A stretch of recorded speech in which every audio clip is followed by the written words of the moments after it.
And hello, everyone, and welcome back to Cyrus Webb Presents here on Amazon Live. I'm your host, Cyrus Webb. Glad you all could join us once again. If you guys are new to us here on Amazon.com, welcome. Make sure you guys do hit that follow button. You'll see it either here in this corner or down below. You will also see the new books from our next guest. We're so excited to welcome author Menah Pratt to our broadcast today. She's celebrating not one but two books you guys can see there. Black Wild Girl, you guys can see the journal here, but also this book here, Black Wild Girl, A Writer's Journey to Take Back Her Superpower as well. We're going to talk to Menah not only about the writing of the books, but also what's been like for her to share her story, to encourage you all to be able to embrace your own story. And because many of you guys are joining us live on International Women's Day, I want to talk to her about the impact she's been having on other women as well. We are simulcasting our broadcast today, so we welcome those tuning in on Facebook, LinkedIn, YouTube, and Twitter. If you guys have any questions or comments from Menah, make sure you guys do put those in the chat. We'll be monitoring that as well. But Menah, thank you so much for the time today. Really appreciate it.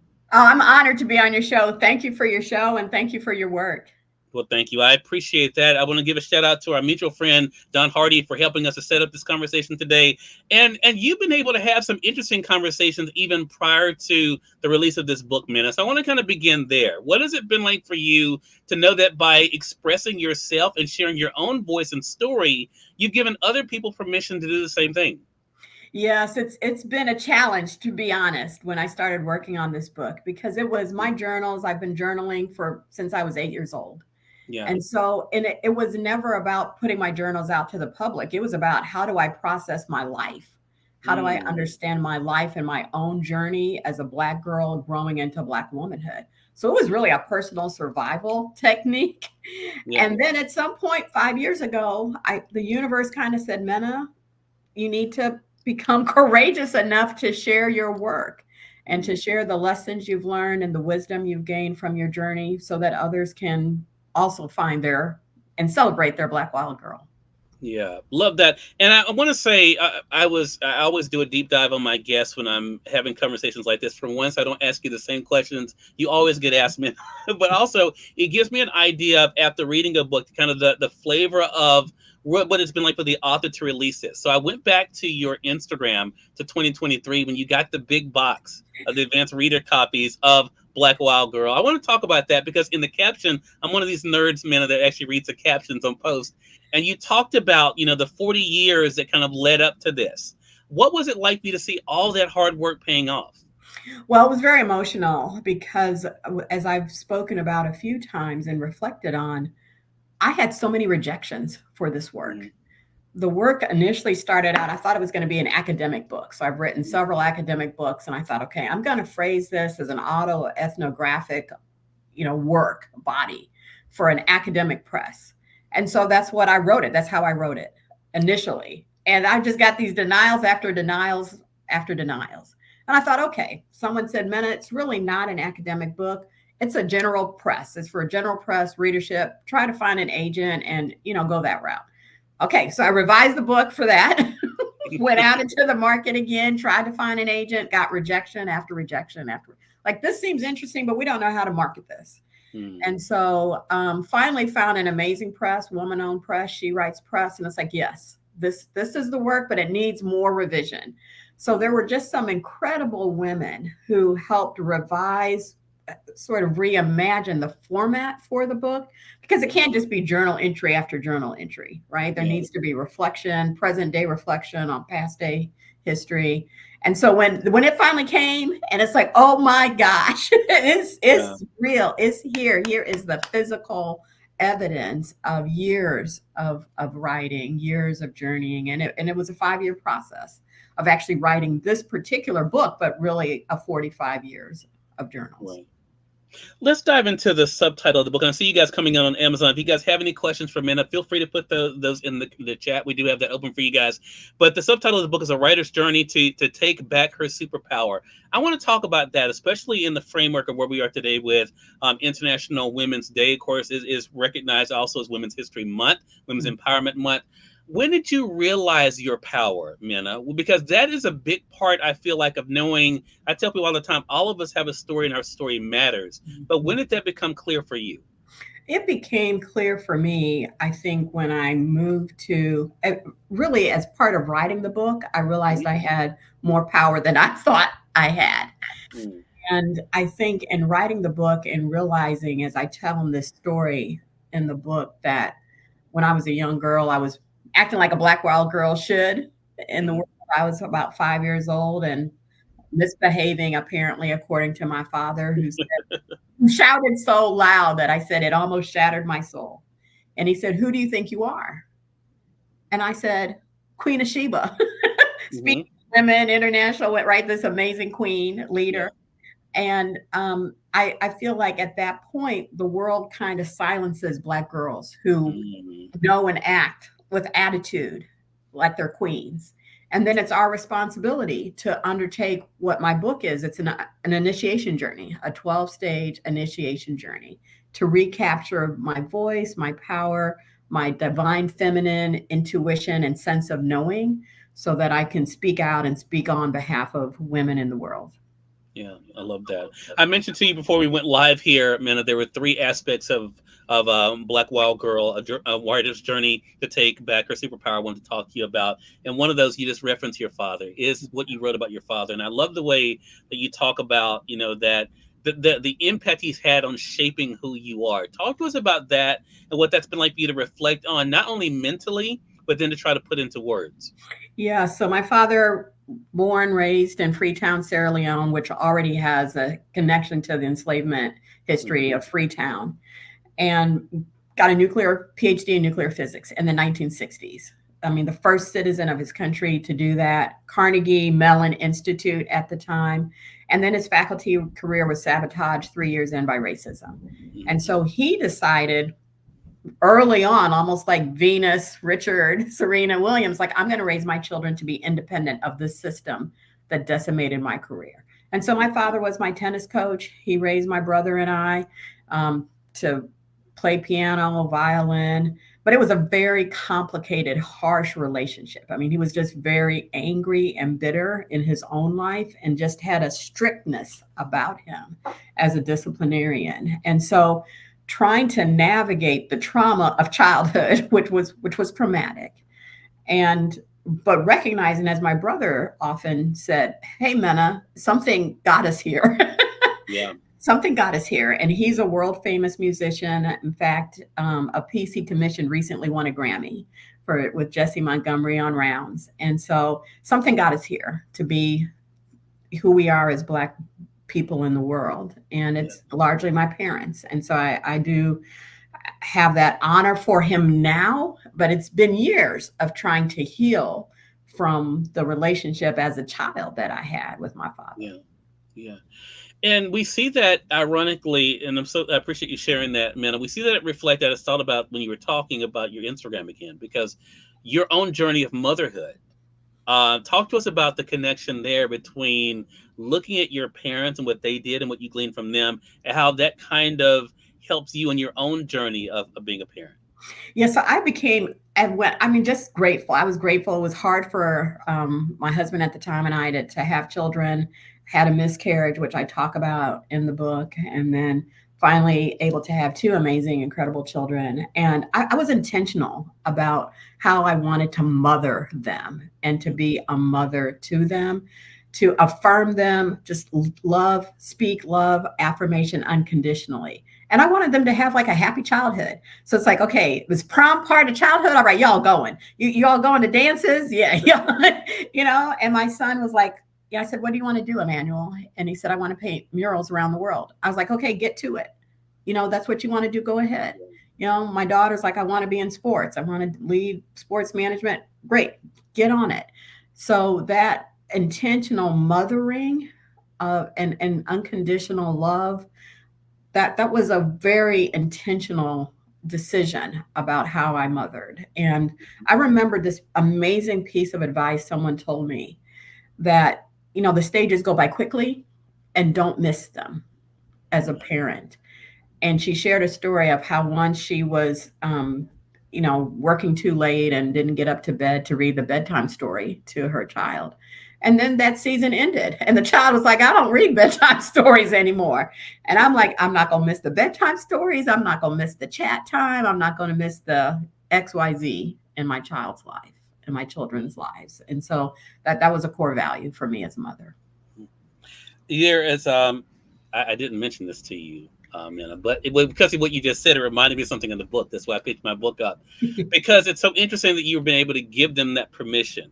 Because again, it goes to the whole theme, I think, of this book, of being able to embrace that this has been given to you to do, and whether someone tells you or not you can do it, does not mean that you can't or shouldn't. I want to read something, if it's okay with you. I Sure. didn't mention I was going to do this, but because of what you just said, I thought about what you allowed someone to write in your journal back in 2004. Is that okay for me to Yes, share? yes, absolutely. Okay. And for our audience, just to kind of let you know, I think a lot of times, and I've had this experience myself, Minna, which is why I resonate with this part of the book, that a lot of times we don't see what other people see, Mhm. especially when it comes to our impact and influence on others. And your sister friend, as you called her, in the book, said this in your journal on July 25th, 2004. When I look at you, Minna, I see a perfect creation. You embody the many paradoxes that define the lives of those who are truly seeking to be in harmony with their divinity, but are constantly struggling with their humanity. Your humanity tells you that you must achieve at levels of excellence, defined by whom I know not. But your divinity tells you to rest in the knowledge and understanding that God's grace is sufficient. So you struggle to plan and orchestrate your life and that of your family to allow for optimum success, while at the same time your spirit is saying, rest in the knowledge that God has you in the palm of God's hand. I want to talk about that because that is, as you were just talking about the permission you've given your children, what has that been like for you to know that other people see in you the ability to be able to do that same thing and to be more than maybe even you see yourself to be? Yes, that was a powerful moment. That journal entry, because we were on a journey together, and our paths intersected at a moment when she had lost her daughter. Hmm. Brilliant child at 23 just died, and then we began sort of journeying together spiritually. And I feel like at that moment when we were on a trip together in Barbados, I was like, wow, she sees me in a way that I haven't Yeah. seen and she articulated it. Because Hmm. people can say, oh, you're amazing, or you're powerful, or you're this or that. But she articulated it, she explained it. And I think it was at that moment, I was like, whoa, I might have a bigger sense of responsibility. Because 2004, I hadn't sort of done any work. I hadn't published much. I hadn't published anything. I was just, being a lawyer, working. And all of a sudden, it's like, whoa, maybe there's more that I need to do, and that she sees in me that I need to, she kind of sees maybe my black wild girl that I need to try to put Yeah. out into the world. Yeah, love that. And thank you for that. And I think it's such a powerful thing to reflect on 20 years ago, right? I Yes. mean, that's why when I was reading it myself, I thought, wow, even then they saw it.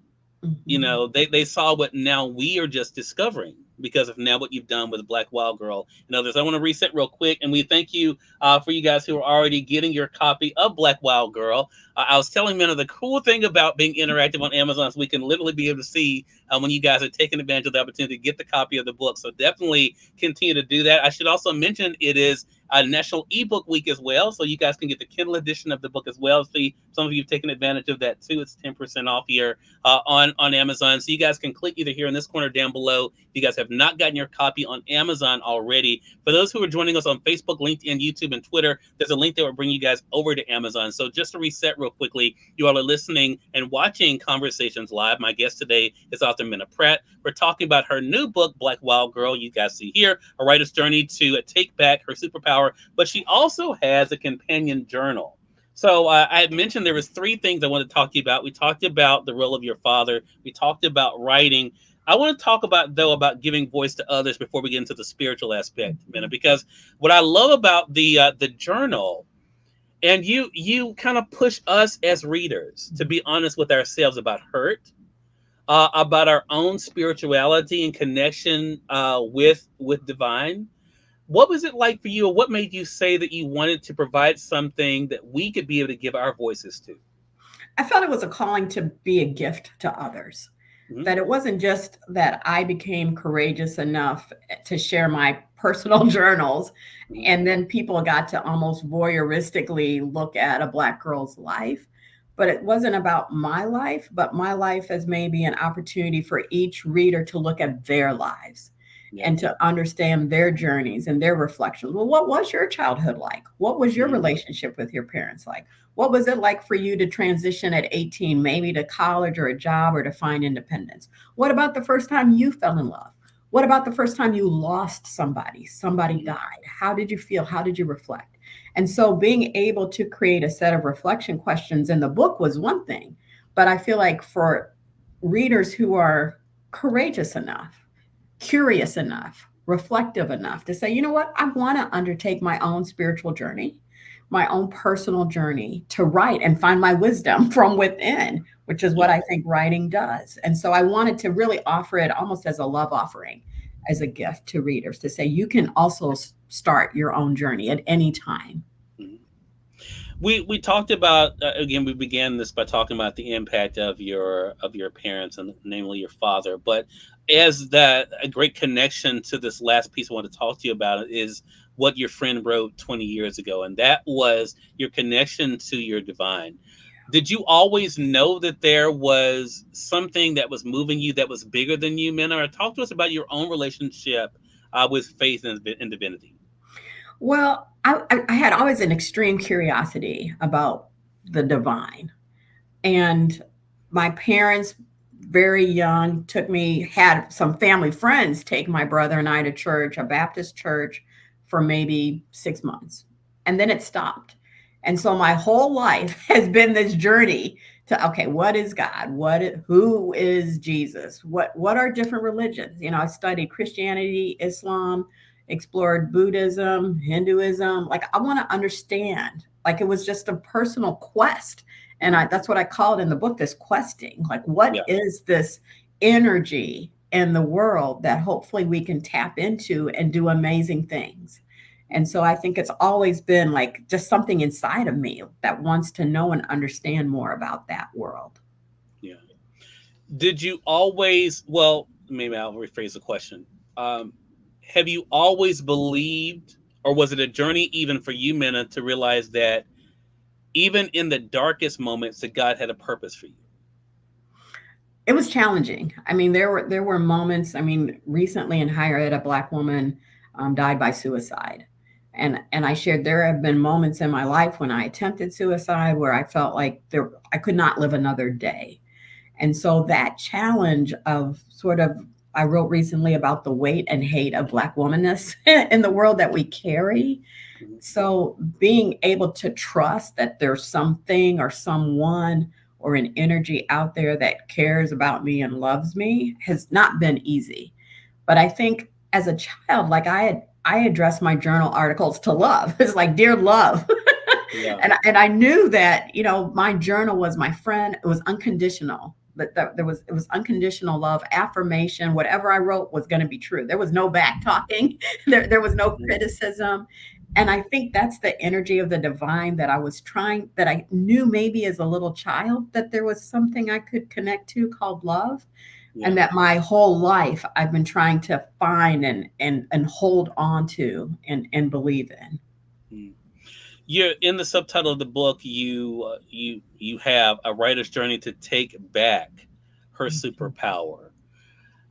What I thought was also interesting, and we've seen this also for those who are staying connected with you on Instagram.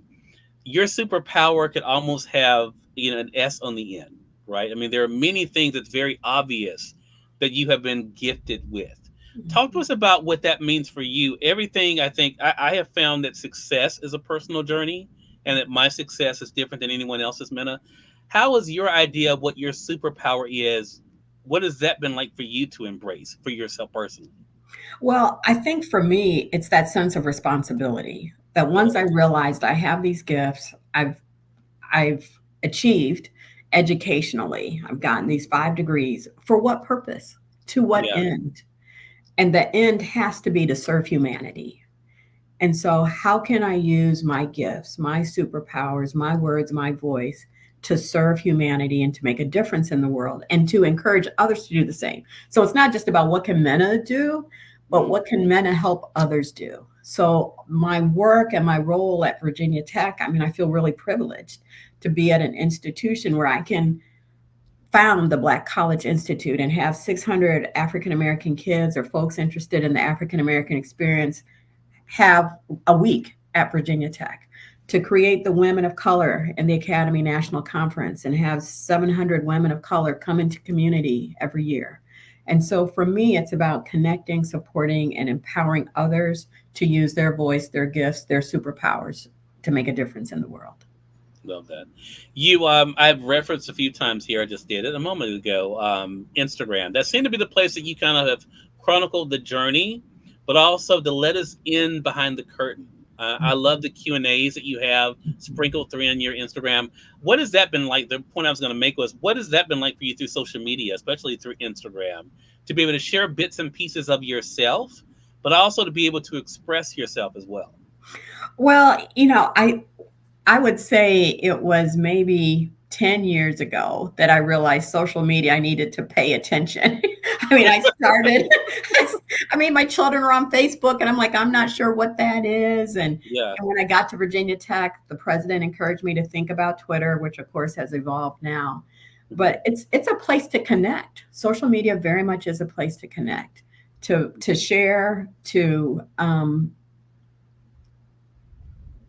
yeah, to share in very personal ways who Right. you are. And so I've been fortunate to have an amazing friend who's like, hey Menah, let me help you sort of grow and prepare for your book launch. Let's have conversations. Why don't you read some from your journal? What's inspired you? I mean, the post today is Lorraine Hansberry, and it's Yeah. like, yeah, to be young, gifted, and Black, that's like my she's my inspiration, Yeah. right? And so to be able to share my thinking behind the book, the work, reading some of my journals, my early journal articles. I think it's been a wonderful medium Mhm. between Instagram, doing a little bit on TikTok. I didn't have a TikTok account before I started working to get out the work, but Yeah. I mean, we have to leverage, I think, social media to connect with the world, right? Yeah. It's a global space for Yes, conversation and communication that we will reach people that we never could without that medium. I so agree with that. I have a question to ask you. And as this has been such a wonderful conversation, and thank you so much for sharing this day with us and being able to share a bit of your journey with us. But you were just talking about the accolades you've been able to have, and I want to ask you about looking at Menah Pratt today in the mirror, because I think one of the biggest things I know I have grown into myself. I'll be 49 this year, and I think to myself, outside of all the stuff I do, who am I? What has it been like for you outside of the degrees, man? Outside of the books you published, the lives you've touched? What has it been like for you to look at yourself and to answer that question? Well, it's challenging because I see success, but I also see responsibility Yeah. and like more, right? This like I've got whatever time I have. And I Mhm. always go back to this quote by Bell Hooks, like women have not written enough. No woman has written Mhm. enough. And so whatever, and we never know when our last day is. And Yeah. so what is my responsibility? How much can I do before, I transition to the next journey? And so it's both. It's yes, a sense of success and pride and accomplishment that I've gotten. I've done what I've done so far in life, but also a hope that I can still be even more effective and continue to make a difference in the world. Well, you definitely are doing that, man, and I'm so glad we've had a chance to share it here. And definitely encourage our audience to be able to continue. I have right now highlighted the companion for you guys on the Amazon side, the companion journal for you guys to be able to add for yourself. But again, Menah Pratt has been our guest. The book is Black Wild Girl, a writer's journey to take back her superpower. I'm going to go ahead and highlight it again for you guys on the Amazon side there. That's the paperback edition we have highlighted, and then I'll highlight the Kindle edition for you guys as well. You can also pick up the companion journal. We have it here as well. You also will see that we did add, and I mentioned this to you as well, Menah, we have your book, A Black Woman's Journey, in here as well. The previous book, we have it in the carousel for the Amazon audience as well to be able to pick up. Menah, I appreciate you being able to be on Amazon Live with us, especially as those joining us live here for International Women's Day. How can our viewers stay connected with you? Well, I hope folks will connect with me on social media. So Mhm. I'm very active on LinkedIn, on Facebook. I have a website. It's www.menahpratt.com. So as the book gets ready to launch, I'm going to have a Black Wild Girl book club that I'm very Oh, excited nice. about. So that'll be an opportunity to create a community of women who are reading the book and journaling and to come into community to talk about. So that information will be on my website at menahpratt.com. But any of the social media handles, you can look up Menah Pratt or Menah Pratt Clark, and you will find me. Awesome. Well, congratulations again to you. Continued success, and looking forward to our next chat together, Menah. Thank you so much. Thank you so much. It's been a deep honor and privilege to be on your Okay. show.